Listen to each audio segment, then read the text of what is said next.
My name's Katherine, and welcome to my 1-year-long experiment. We just completed week number 1. It is January 6th,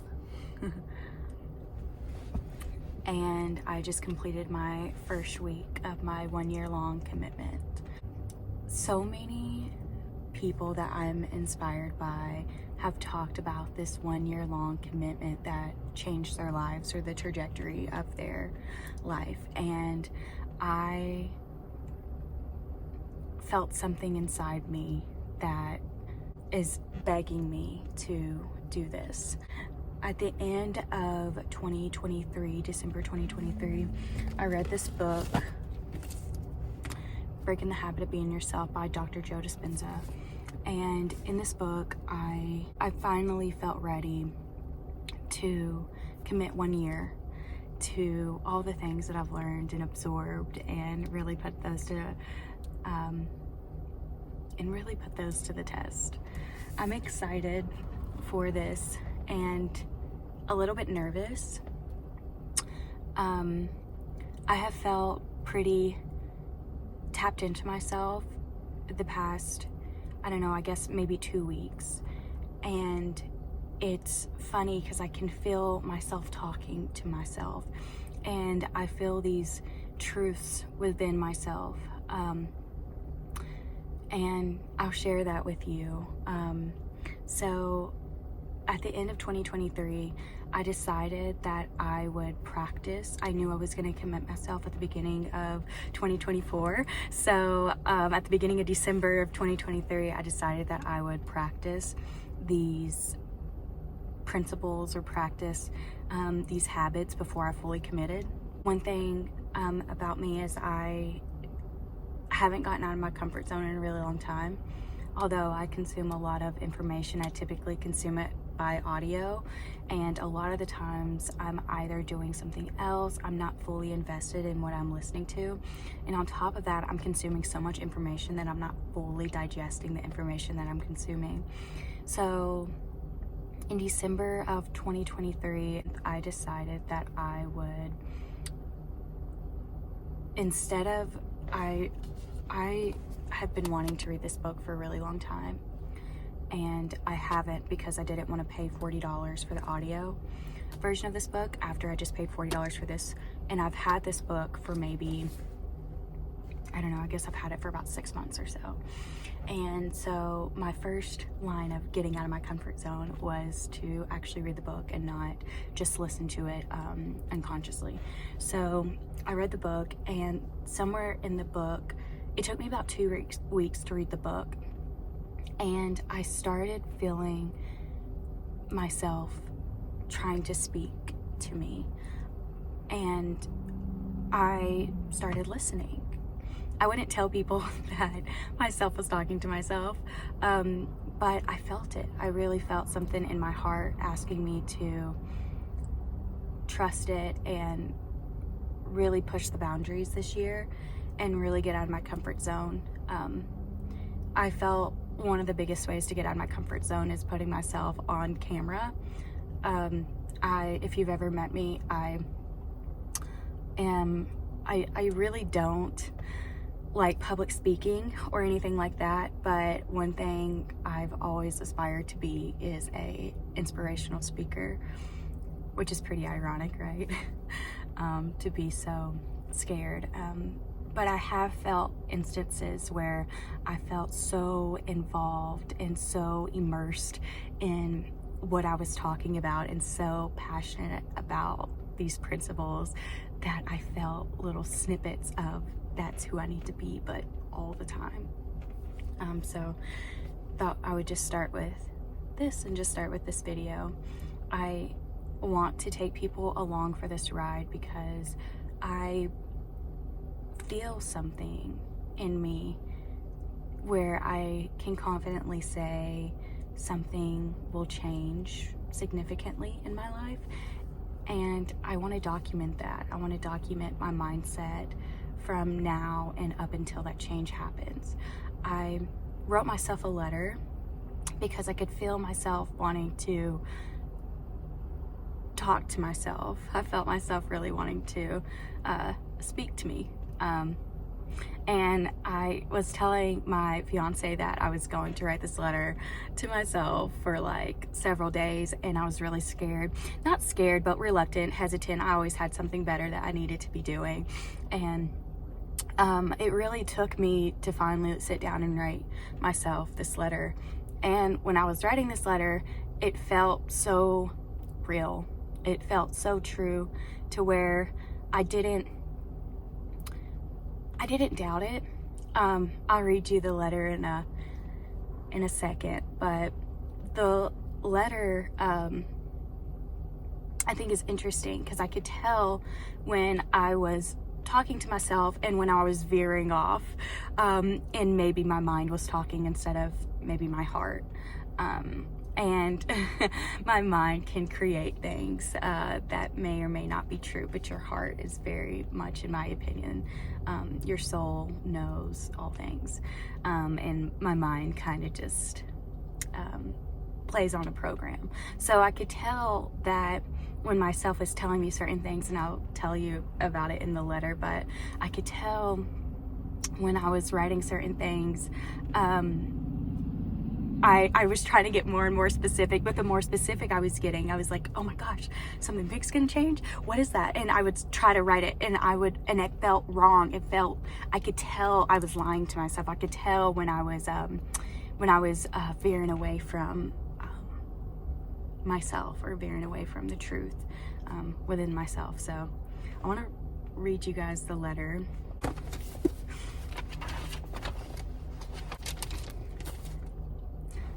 I haven't read the letter after writing it, and I know that sounds odd because I was talking to myself, but I haven't reread it until just now.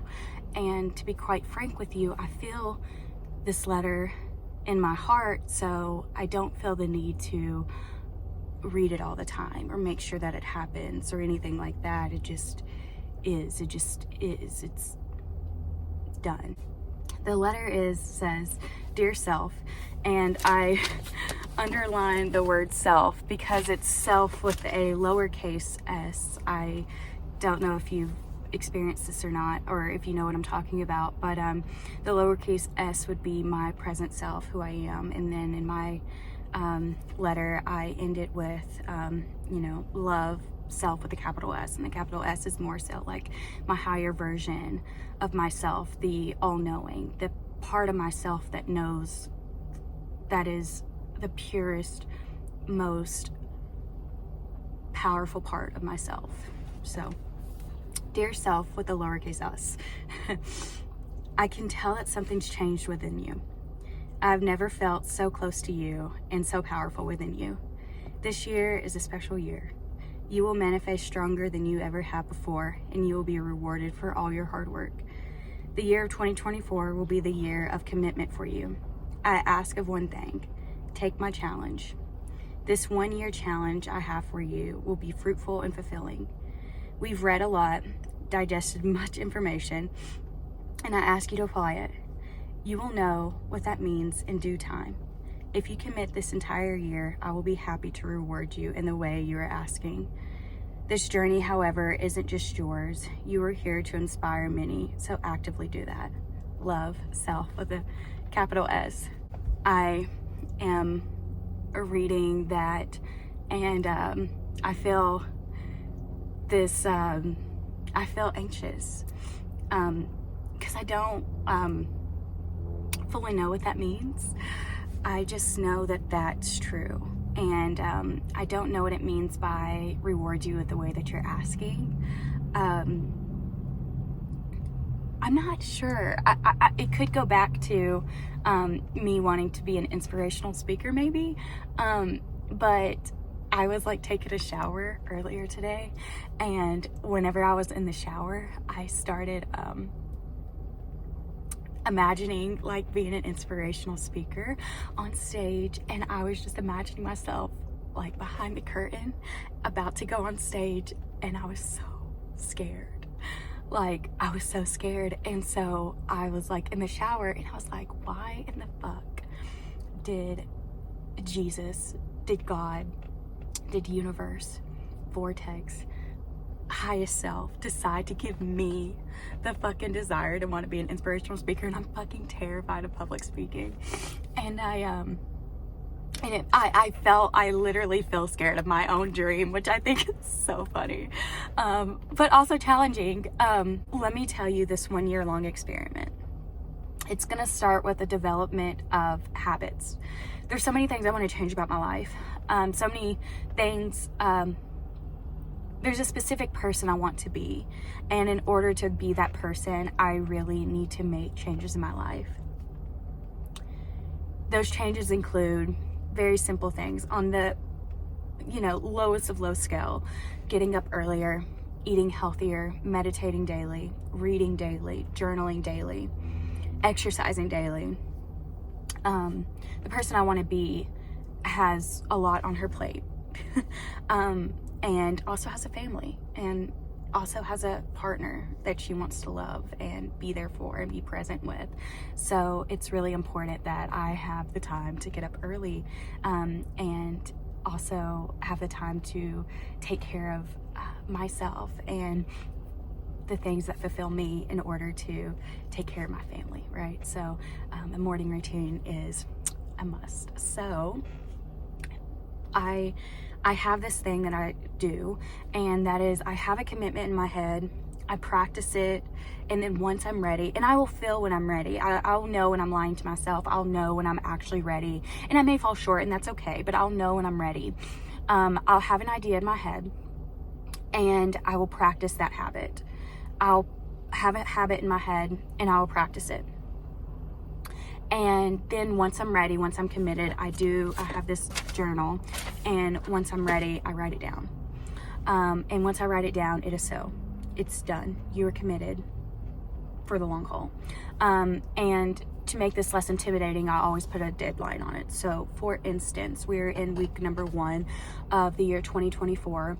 And so I put in my journal that I would read the book The Alchemist and get up before 6 o'clock for the first 2 weeks. And I wrote that down. That's something I'm committed to. I will read this before January 14th. And by January 14th, I would have gotten up before 6 a.m. every day. And if I fall short, then I just start that habit over. So for instance, I am almost done with this book, and it's only January, 6th. So we're doing good with that. However, me and getting up at 6 is like, so we're practicing. It's kind of funny though, because the ultimate goal is to move to getting up at 5. So I go to work, and so I want to have about 2 hours to myself, an hour to get ready and then go to work. So getting up at 5 is more ideal. So we're moving towards that. So we are on day number, Also, every morning that I wake up, I journal. So, and I journal, if you've ever read this book, you'll know what I'm talking about, but I journal the thoughts that my body tries to argue with myself about. So like, for instance, I've journaled about like my body. I could feel myself asking myself, like, why are we doing this again? Like, this makes no sense. Like, and I've felt myself say, oh, but we're so comfortable. Why don't we just lay here for just a second and then we'll get up? And then like I can feel myself try to reason with myself. And if you've ever read that book, then you'll know what I'm talking about. But it's like the master's trying to take over where the servant has been leading. So the servant would be your body. Your body has no type of anything. The body is no different than any animal out here. The only thing that makes our bodies different than animals is that we have consciousness, but our body itself without consciousness is just an animal. It's just another animal, right? So anyways, however, that consciousness we could think of as the master and the body as a servant. And it's funny because the body, the servant, a lot of times the master goes to sleep and the body takes over, aka your habits, your daily habits. Because whenever we have habits, now we no longer are thinking about them consciously. Our body's doing them automatically. That's what a habit is. And so I really felt for a long time my body, as I'm reflecting back, I noticed that my body was the master for a long time. So now that my mind, or it's not my mind, but now that I am retaking over, now that I'm retaking over, it's a struggle sometimes. My body's like, no, but I got this. We've been doing this for a long time. And I'm like, no, listen, trust me. Let's do something different. And sometimes that can feel unsafe within the body. It can feel unsure. It can feel uncertain. It feels uncomfortable as fuck. I'm cold as fuck when I get up in the morning. I want a blanket. I want my fucking coffee immediately. So anyway, so I've been doing that from January 1st all the way up until today. And I think on January 2nd, I woke up at 6 and I did not want to get up. I so did not want to get up. So I get up anyways and I go to the living room, and when I got to the living room, I just fell asleep. So so getting up at 6, we've started over. And I think we're day number 4 of 14, because I need to be getting up at 6 consecutively for 14 days, like I said, before I can move closer to my goal, which is getting up at 5. We'll reevaluate and see how that's going, if I need to go another 14 days or not. I don't want to like do something that I'm setting myself up for failure if I'm not ready for that.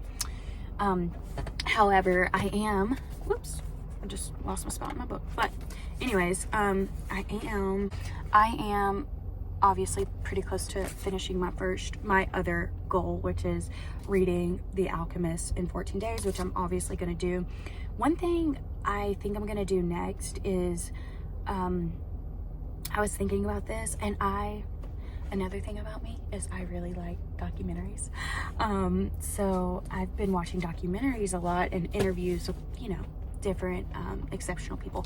And one thing I often see is exceptional people really, when they are ready to go from good to great, they decide to research people.